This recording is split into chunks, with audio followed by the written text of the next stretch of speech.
I think that most people will have more trust in doctors if they were just infants.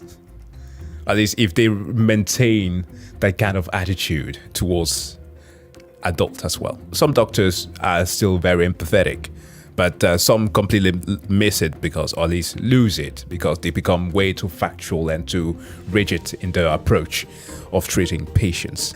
Okay, let's get into it. The Fat Electrician on Operation Praying Mantis. Yes, the time that the US Navy got upset and destroyed half of Iran's entire naval fleet in a single 8-hour workday.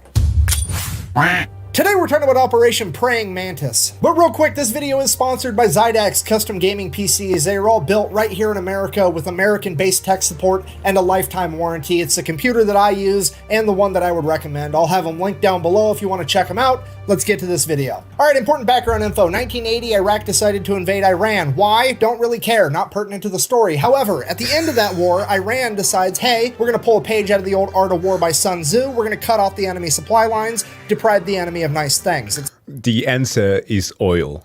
I might get in detail for that, since he's like skipping that context. The context is actually kind of hilarious and sort of sad to get to that point. But yeah, let's get going. It's going to work out great. Iraq's got a weak navy. We're going to wipe out their navy. And then every time they send out an oil tanker through the Persian Gulf, we're going to blow that up. So they can't sell any liquid dinosaur. They can't make any money. They go broke. We win the war. Hooray. It's a solid plan. So they do exactly that. Then Kuwait comes out of left field and they're like, hey, we've been financially backing Iraq through this entire war for the past 7 years. We need to make sure they win so we can get our money back. So we're going to go ahead and let Iraq use our oil tankers to export oil. So Iran... Okay.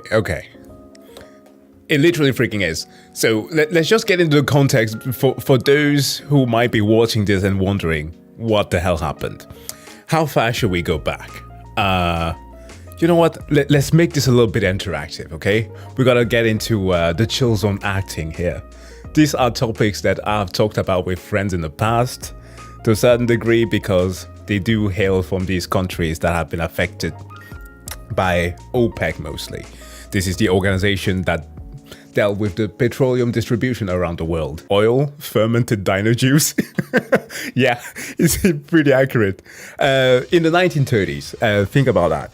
We have the US. They set their eyes on no other place than the Middle East. In this very specific place called Iraq, where hails the Grand Saudi Arabian family. Now, they go and ask them, guys, we are looking at you guys and we think that you're pretty freaking cool. You remind us a little bit of those English guys out there with the theocracy and all, but we separated from those, so we don't really want to deal with them. But you guys have a certain little resource that we could like. Could we come and, give you a visit? And then the Saudis are like, this might come off a little bit racist, okay? But I'm just doing this to get into character. Bro, what the fuck do you want? You want to come to our country? And do what exactly? And so, well, the US basically tells them that, do you know this guy called Jesus? Who, the prophet? No, well, we call him God, and some others say that he's his son. Well, he did promise something to the Republican called oil. Makes cars go... And, well, the Saudis were like, oh, that sounds interesting. We can help you get some settlement here if you help us get that resource, and we can share some of it. And they were cool, great thing. And so they gave them this little area called Dhahran. This is where a lot of US forces decided to set some settlements. And they did not just set settlements for US troops or US companies. People started flocking to the Middle East, setting out settlements and started living there. That's why historically you will see like footage of like a modernized Iran. I say modernized in the westernized Iran and Iraq as well, because it had a lot of that Western influence in those areas. Now, neighboring countries were obviously not too happy about that stuff. They were all like, hey, why are you letting these Western devils come in here? Well, the Saudis did not give a fuck anymore. They had all the things that gave them a lot of moolah. They tried to keep it a little bit low-key and claim that what was happening was still haram, but they kept going with it. So obviously, the relationship started evolving a lot more with the US, and finally they allowed them to establish some military bases there under the one criteria, that of not setting up a US flag in Dhahran. Well, that's cool. They got that done, but the neighboring countries kept on getting pissed. We move further past the 40s, over to the 50s, past Second World War. What happens there? Well, the world is kind of split. Oversimplifying things a little bit here, but mainly two political systems want to dominate the world. One certain nation getting established in that area that is causing a lot of trouble. Obviously, Israel. And they need backing. The US is backing them with the weapons that they create, with the resources that they gathered from that area in Iraq. So obviously that is pissing the neighboring countries even more. And some country, or at least another political system, get involved by the Soviet Union, who says, hey US, this sounds cool, but we can make it even worse. At least this sounds bad, but we can make it worse. So they go and knock at the door of Iran. This is where Iran actually comes into play, because there was a coup d'etat that was established there. The Soviet, with the communism, is obviously something that threatens a US influence, and the US does not want to deal with that. So they approached this guy called Mohammad Mossadegh, I think it was. He was prime minister of Iran at the time, and he was elected, but was removed through this coup d'etat. And the US then puts instead another guy whose name rhymes with Reza something. I'm thinking of Reza Zaydan, who is like a villain from the Hitman series, but it's not too true. Let me see. Actually, I need to check this out. Few moments later. This dude over here, Reza something, was set in power by the Americans in the 1950s, after the coup d'etat there. And Mohammad Mossadegh. This guy was the one who was removed. Now, very interesting to this story is that after the US does this, everything goes to shit. Okay? We have the wars that happen because of Israel being around there, and a bunch of other countries, the neighboring countries, Egypt and all those, start attacking. But the US manages to push them away, and things seem to be kind of in the clear. In the 60s then, there's the establishment of OPEC, which is the Organization of Petroleum Exports countries. And this features 5 countries, which is Iran, Iraq, Baghdad. It's located in Baghdad, that's the main city. Kuwait, which he mentioned, and Saudi Arabia, of course. But there's one that I'm missing. Venezuela. Venezuela is the last one. Why is that? Because, it doesn't quite sound that way, because Venezuela is very much a poor country today. But I think about 18% of the oil in the world comes from Venezuela, at least originally came from that. But they obviously suffered from the Dutch curse, which means that they prioritize all of their export on that. It was just that one thing that they exported. And when the oil crisis of the 70s occurred, where they started regulating prices to make sure that the Western world could not dictate pricing, everything crashed. Venezuela went bankrupt, and even before Hugo Chavez and all of those leaders, despots that came afterwards, the country was already going downhill. So that happens, and then continuous wars and conflicts occurs. And at the same time, the US still keeps on sponsoring Iraq, and that's why the Iran and Iraq conflicts occurs there in the 80s. So that's the context that you need to have. And as a small little detail, this guy that I just showed you, let me shift here. This dude here, after he was removed, because obviously he became a dictator, that was very much expected. Who do you think was his replacement? He was none other than Ayatollah Khomeini. In a way, it's not direct, obviously. The US inadvertently were the reason as to why the Ayatollah were created. And also, those military bases that were created in Saudi Arabia, they were constructed, at least the roads to those bases and the infrastructure to them were made by none other than bin Laden's dad. And because of the whereabouts of American forces there, Osama, the son, started having some quite disdain for Americans, and therefore he set on an act to go and fight against them. So it's like a chain of events that occur all because of oil. It's very fucked up. It's like, well, that's an easy problem to solve. I'll just blow up all the Kuwaiti oil tankers as well, which is exactly what they do. But here's the catch. Kuwait at this point in time is like the one major exporter of oil that wasn't really part of OPEC, meaning that they were selling oil on the global market significantly cheaper than everybody else, driving down the entire oil market. And now that their oil tankers are getting blown up as well, it means that Kuwait can no longer sell oil on the cheap, meaning that Iran has now inadvertently committed the cardinal sin of the late 20th century, raising gas prices. Now the entire Western world looks over at the Persian Gulf like, the fuck? The ghost of Sun Tzu's sitting there shaking his head like, that's the one exception. I would have messed with any supply line except for that one, because we all know what happens next. How do I know all this? I talk about this with friends. That's the greatest gift that I will never give away is my relationship with people that are way too different than I am. I have friends from Uzbekistan, like people that come from cultures that are so alien to myself. And I always am curious to their way of life. And they will tell you stories. And some of it can be biased. Obviously, that's why you then go and check your history books to make sure that you have a different side of the story. But aside of that, the thing that gives you interest is made through those relationships. So that's how I acquire a lot of my knowledge.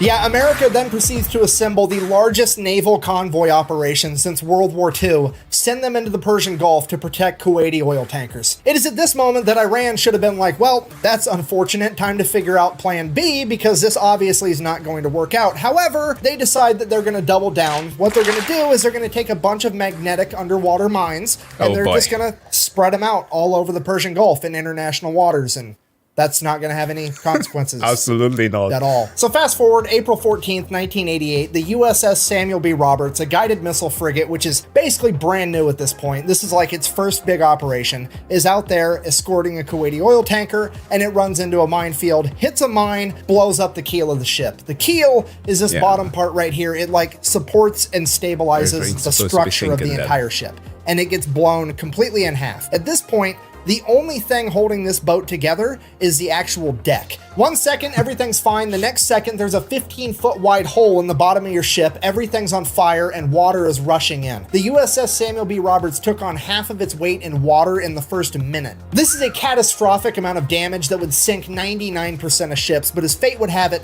the crew of the USS Samuel B. Roberts had already been winning competitions for having the best damage control crew in the Navy. So the entire crew gets to work. They're putting out fires, they're plugging holes, they're literally cinching the hull together with steel cables trying to stabilize it, because the only thing holding it together is a deck at this point. Over the course of the next 5 hours, the entire crew fights their ass off and somehow manages to get the situation under control and limp the ship all the way back to Dubai, where they can get it to a port. And the most incredible part of all of it, not a single American was killed, only 10 men were injured during the fire and the initial explosion. What? So the crew survived, the boat's basically completely destroyed. Then America sends in an underwater crew, figure out what happened. They find the remnants of the mine, they check out the other mines. Yep, they're Iranian. At this point, now somebody has to inform the president, because this is a big deal.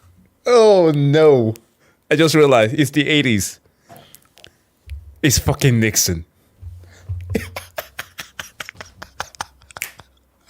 Oh shit. Oh shit. Oh shit. Like, you want to know what's even more of a miracle? That the US hasn't rained all hell and straight up sent nuclear weapons against Iran at this point. What the fuck?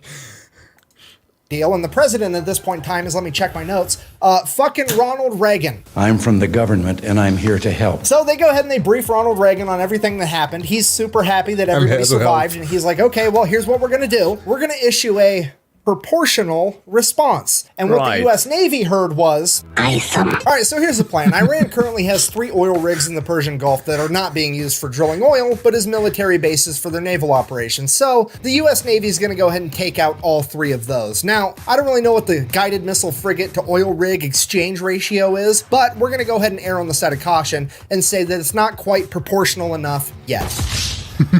Oh, fuck. So Iran also really only has like 2 modern naval vessels. That's the Iranian frigate Sahand and the Iranian frigate Sabatland. They're going to go ahead and take out at least one of those, maybe both. We'll see how proportional they want to get. And then by the time they get all that done, that should be a nice 8-hour workday. It'll be time to clock out and go get some ice cream. So in order to get all this done by quitting time, they're going to go ahead and establish 3 different surface attack groups. Each group is going to have 2 destroyers and 1 bonus ship. That bonus ship is either going to be an amphibious landing ship or a frigate. Either way, they're all going to be identified as Bravo, Charlie, and Delta. Bravo group is tasked with taking out 2 oil rigs. Charlie group is tasked with taking out the 1 remaining oil rig. And Delta's mission is to go hunt down those 2 frigates and take them out. And then, just for insurance purposes, we're also going to have the USS Enterprise parked right outside the Persian Gulf to provide air support, you know, in case we need it. So, April 18th, 1988, 4 days after the mining of the USS Samuel B. Roberts, Operation Praying Mantis goes into full swing, and Bravo group shows up at their oil rig first. At which point, they radio over to the oil rig and inform them that they will be blowing it up in 5 minutes and that they should all leave. So, a bunch of people start leaving. They hop in tugboats and take off. Bravo. That has got to be the most frightening scenario ever. Like, I would imagine that some people were just simply workers there. Yo, can you imagine that, clocking into work? Just, yeah, you've been out there for like 2 months for your shift, and you're expecting the greatest pay that you've ever could have wished to have. And then one dude shows up like at 9 a.m., knocks at your door. Guys, can you come and check outside? What's going on? Americans out there. Who? Guys, we're about to blow the boat in fucking 9 minutes. No, was it? No, yeah, it was 9. Fuck me, man. That I would have pissed my pants. Group, seeing that they're making an honest effort to actually evacuate, agrees to give them 15 more minutes. So, fast forward 20 minutes later, they send out another radio message, hey, time's up. They then fire the 5-inch guns right over the top of the oil rig with the rounds set to airburst, hopefully scaring off any stragglers. And it is at this point that some Iranian military member decides that he is going to audition to be the main character of this story because he hops on a 23mm anti-aircraft gun and opens fire on Bravo Group. And without skipping a beat, one of the 5-inch guns on one of the destroyers just goes, nyeh, poof, and just fucking direct hit smokes this dude. Barely touches the rest of the oil rig. This guy, definitely not the main character, but the silver lining, he at least made it into the credits as Baloney Miss Cloud #1. Now, obviously, I'm paraphrasing here, but at this point, Bravo Group radios over to the oil rig one last time, something along the lines of, hey, does anybody else need to find out what it's like to chew 5 gum? Or you fuckers ready to quit? The oil rig finally radios back and is like, yeah, please cease fire. We're gonna leave. So all the Iranian military members leave. Bravo Group decides to open up on it for a little bit with the 5-inch guns before sending over a couple of Hueys full of Marines. The Marines hop out, place some demo charges, hop back on the helicopters, take off. The entire oil rig blows up, and already things are getting more proportional. The Americans woke up that day and were like, stimulate your senses. What?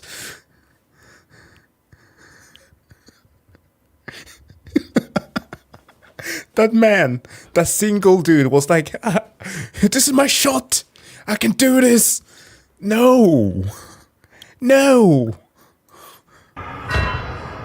And while all that was happening, Charlie Group made it to their first oil rig as well, and pretty much the exact same thing played out. The only differences were Charlie Group didn't have Marines to place the demo charges, they had Navy SEALs, and when the Iranians opened up with the 23mm anti-aircraft guns, they just decided to keep firing 5-inch shells at the oil platform until it burst into flames and burnt the entire thing to the ground. At which point, the commander of the destroyer kind of looks over at the Navy SEALs and is like, sorry, I guess you guys get to sit this one out. Oh, mission got canceled? And while all that's going down, Bravo Group's already...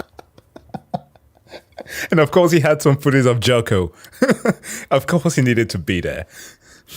making their way over to the third oil rig, at which point they pick up something on radar, and it's definitely another enemy ship headed right towards them. And at this point, you have to remember, this is the late 1980s. None of the American sailors have seen naval warfare on this scale. The pucker factor is on. They are getting harpoon missiles ready, and they are about to get in like one of the biggest naval fights since World War II. At which point, whoever's in charge of Bravo Group decides to take a deep breath, and they're like, okay, let's send up a helicopter real quick just to verify that it's actually an enemy ship. So the helicopter goes up, radios back to Bravo Group. It's definitely a warship, but it's a Soviet destroyer. At which point everybody's like, what?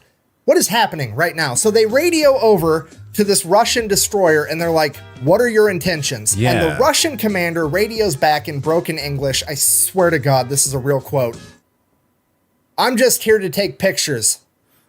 For history. Look, I know that I've bashed on the Soviet Union and communism every single chance I get, but this time around, I gotta give it to them. These guys know how to party. Just No shot.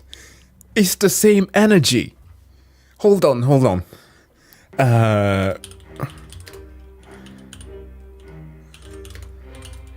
Isn't this the same thing as those two Russian spies who were caught in England?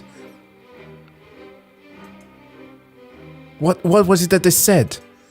Didn't they literally say the same thing? Those guys who poisoned the politician some years ago. Didn't they literally say the same thing, that we are just here for tourism?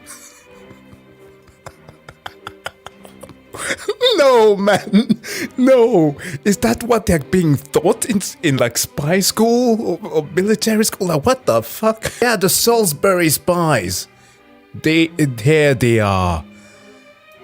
This wonderful pair. They claim to have just been there for tourism. They claim they visited the wonderful English city as tourists to see its cathedral. Don't you mean terrorism? No. It's tourism. Yeah, we're not mistaken with the verbs here. What the fuck? Straight up rolling into the middle of the largest naval operation since World War II to eat popcorn and watch. It's incredible. At this point, Iran finally figures out that there's something going on, but they don't really know what, so they just begin attacking any ship they can find, and the first ship they found was a civilian cargo ship called the Willie Tide, that they begin attacking with Boghammer-style speedboats. So the Willie Tide radios for help, the USS Enterprise responds by sending up a bunch of A-6 intruders, as well as F-14 Tomcats. The A-6 intruders show up, start dropping cluster bombs, they end up hitting one of the speedboats and scattering the rest. The civilian cargo ship is saved, hooray, cutting back to Charlie Group, now there's an Iranian fast attack ship coming right at them. So they radio over like, hey, yeah, we're kind of going around blowing up all your stuff, but also we've got a very specific list, you're not on it, so how about you just go away and we'll forget we saw you. The Iranian fast attack ship messages back, sounds good, we'll do that. And then they just keep driving right towards them. And then this Iranian fast attack ship gets within like 15 miles of Charlie Group, which is like point blank range for a naval battle. Charlie Group radios again, dude, what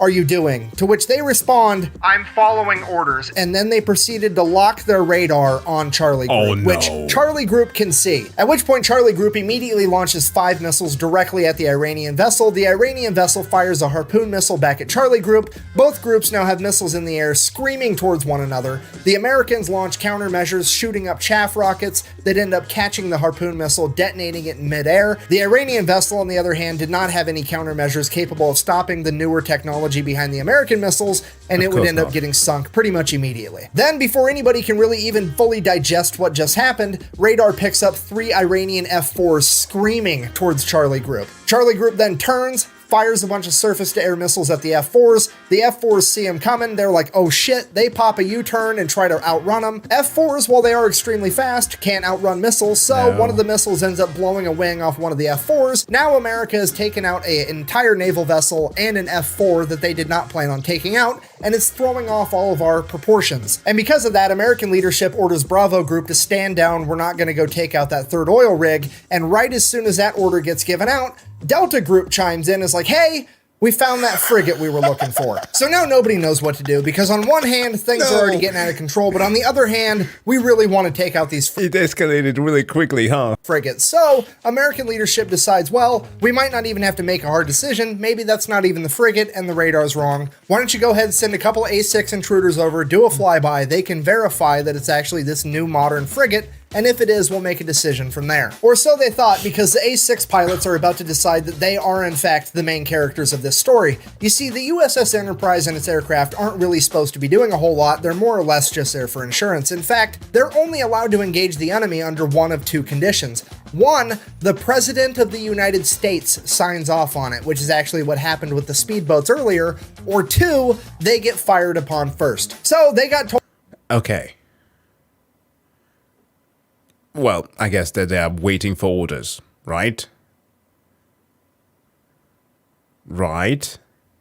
They're waiting for orders. To go fly by this boat to verify that it is in fact the new modern frigate, but they didn't get told how to fly by the boat, so they drop down 50 feet above the water and just gun it, and they buzz the entire ship. So the ship opens fire with its AA guns, but these planes are so low to the water, the AA guns can't actually aim down low enough, so all the anti-aircraft fire goes right over the top of them. They continue to stay low enough till they get out of anti-aircraft gun range, and then they pull up, at which point the ship launches a bunch of surface-to-air missiles at them. They drop chaff as a countermeasure, takes care of those, no big deal. They then go around, do a U-turn, send a radio message to this frigate, "I'm going to sink you now," which they can now legally do because remember, the ship fired on them first. You fell victim to one of the classic blunders. So the A6 fires an anti-ship harpoon missile, and the second they pull the trigger on that, the fire control team from the USS Enterprise is like, "What the fuck are you doing? We're not supposed to be killing things yet." And the A6s are like, "Look, they fired at us first. Them's the rules." And the USS Enterprise is like, "Holy shit, okay, I guess. Let them have it." Then That's perfect. Oh my god, that's perfect, man. Shots fired. To start rolling. Oh, fuck. It's a great thing that we saw that cup today earlier, huh? Oh, fuck me. This is great. the harpoon missile finally makes impact. It's a bullseye. The A6s do a U-turn, go, drop another 500-pound laser-guided bomb right through the deck of this frigate, fly past it, do another U-turn, come back, drop a 1,000-pound bomb on it. Then they radio over to the Enterprise and like, yeah, it's definitely gonna sink. We're gonna head back. So the A6s take off, headed back to the Enterprise, and like 5 minutes later, Delta Group shows up with their warships and begin firing on the already sinking frigate. They hit the magazine, the frigate explodes, rapidly sinks to the ocean floor. At this point, naval leadership is like, okay, Jesus Christ, everybody stop killing things. We need to figure out what all happened. We got to keep this proportional, remember. Right. Oh, man. So they start radioing back and forth. Everybody's figuring out what everybody did, if anybody's hurt, what's going on, the whole story. And then as the A6s are making their way back to the USS Enterprise, guess what they happen to fly past? The other modern frigate. So now the entire US Navy is looking at this last frigate like SpongeBob looking at a jug of water. I don't need it. I need it! But also, like realistically speaking, the A6s are pretty much out of ammunition. The only thing they have left are 2,000-pound bombs, and those just aren't— Oh no, this is grade A bullying that. There's no other descriptor for that. They've taken this dude, like some poor nerdy kid in high school, but treating him like like an actual dog, taking him behind the yard or behind the barn, I will say, executing him all Yeller style. This is this is brutal. Going to be enough by themselves without a harpoon missile to take down this ship anyways, so they really are just going to fly by and verify that it's the modern frigate. So the A6 intruders go ahead, they do their flyby. It is in fact the new frigate that they thought it was, and it does in fact open fire on the A6s. A6s make it out completely unscathed, at which point they pop a U-turn and one of the A6 pilots is like, It's the bullseye womp rats in my T-16 back home. So the A6 pulls up, gaining altitude, and then dives down, aims its nose right at the frigate at like a 35-degree angle. They're doing a good old-fashioned dive bombing run like it's fucking World War II. The AA guns start firing, there's bullets whizzing past the plane, but they're committed now. They're closing in, closing in. The bombardier behind the pilot lets the pilot know, hey, I'm locked on. At which point, bombs away, the pilot pulls up, and the bomb goes right down the fucking smokestack of this boat, blows up, completely destroying the entire engine room. That frigate is now dead in the water with no power. The A6s go ahead and radio in that they have completely disabled this frigate, at which point the American leadership calls a complete ceasefire. They're going to go ahead and let that frigate survive, get towed off, potentially be repaired. With the US Navy having effectively disabled or destroyed over half of Iran's functioning navy, the US military decides to call it a good day, ends Operation Praying Mantis, we all get to live happily ever after. Except, later that night, Iran decided that they wanted to fight a little bit more, and they launched a bunch of Silkworm anti-ship missiles at American vessels. Luckily, no American vessels were actually hit. However, this is now a huge political problem because America has been mad at the fact that Iran even had Silkworm missiles for years at this point, and the American government has made it very clear to Iran that if they ever used them, they would be going to war with America. Period. That's set in stone. So the Reagan administration, not wanting to kick off World War III in the 1980s, reaches out to the Iranian government and is like, here's what's going to happen. You're going to go ahead and admit that that was an accident. I'm going to sweep it under the rug and we're never going to talk about it again. Because if this makes headline news and the American people find out, I'm going to have to get real proportional around here. So Iran's like, okay, fine. Kids, listen now. The word of the day is proportional. What does that mean, Mrs. Frizzle? It means that we pull out all the guns and we ice those motherfuckers. Okay, this will have been the weirdest episode of the Magic School Bus. Whatever, it was an accident, let's sweep that whole thing under the rug. But I am still going to take America to international court to try to prove that it was a war crime to take out my oil rigs. That way I can get reparations and make America pay for it. So they go to international court, they lay out the case. The international court is looking at America like, okay, well, first of all, you're the fraction people. I don't know how you think that this is proportional, but it definitely wasn't. Second of all, according to the Amity Act, you absolutely should not have attacked their oil rigs. This is probably a war crime. At which point the representative for America is like, well, actually, if you read the Amity Treaty between Iran and the United States, it only talks about ships and boats. It don't say shit about oil rigs, meaning I wasn't obligated to not attack those oil rigs. At which point the court is like, hold on. Oh, shit. Hold on.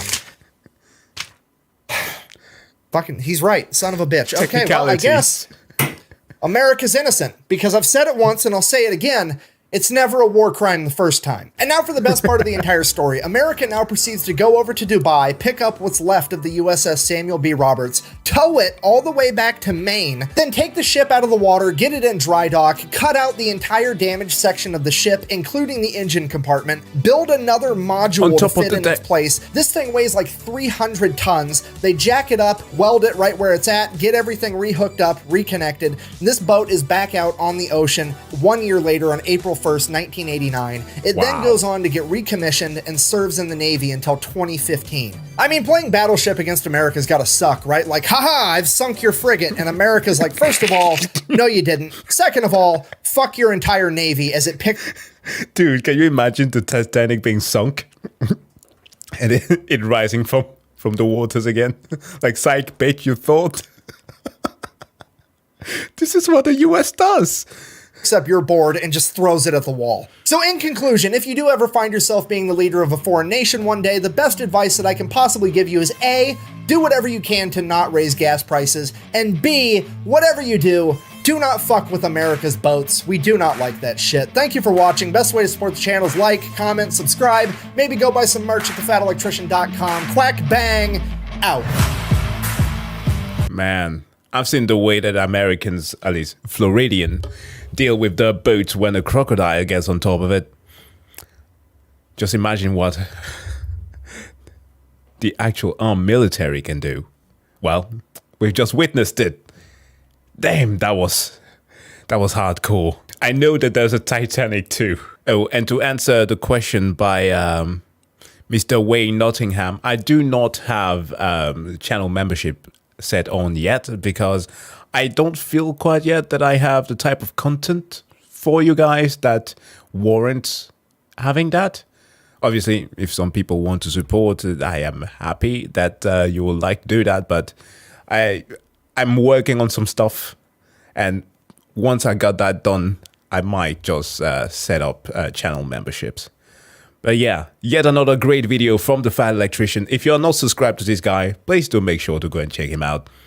I think that currently he has been, at least I read some tweet or something like that he is working on his major, or no, at least further on his degree for history. So even better content with more context coming your way. So yeah, if you think that the thing that I provided there with the whole background story with the oil is impressive, check out his stuff. He's amazing.